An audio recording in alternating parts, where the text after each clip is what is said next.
আহ, এই প্রথমবার আমার ভিডিওতে ভয়েস ওভার দেওয়া।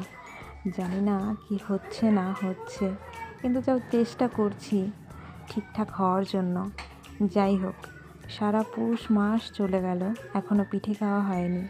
আর বাঙালি বলে কথা, পিঠে খাবো না সেটা কি করে হয়। যাই হোক, যেই কথা সেই মতো কাজ।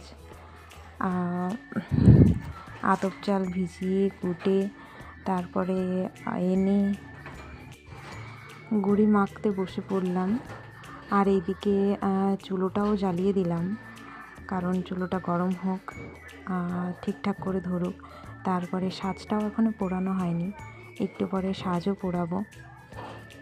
এখন আগে ইয়েটা করে নেই, কি বলে, গুঁড়িটা মেখে নিই। এদিকে গুঁড়ি মাখাও আমার হয়ে যাচ্ছে, কিন্তু দেখো এই যে আমাদের বাড়ির বিল্লি, এর নাম হচ্ছে গোল্ডি, ওই এসেছে। এই যে আমার মেয়ের কোলে বসে এখনও ভিডিও করবে, তাই নাচানাচি করতেছে,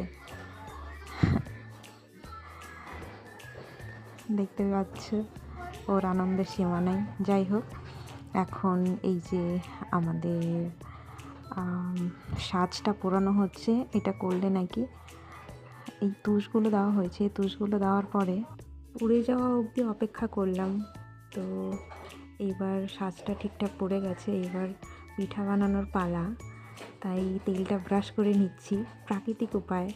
এটা হচ্ছে কলার ডাঁট হয়, কলার ডাঁট দিয়ে তেল এরকম করে ব্রাশ করে তারপরে পিঠের ঘোল ঢালার পালা। সাজটা গরম হয়ে গেছে আর ঘোলও ঢালা হয়ে যাচ্ছে। সম্পূর্ণ এরকম 6টা 7টা বাটি আছে, সেটা সম্পূর্ণ ভরে দিয়ে দেন অপেক্ষা করতে হবে। তাও 3 থেকে 4 মিনিটের মধ্যে এটা হয়েও গেছে ইতিমধ্যে।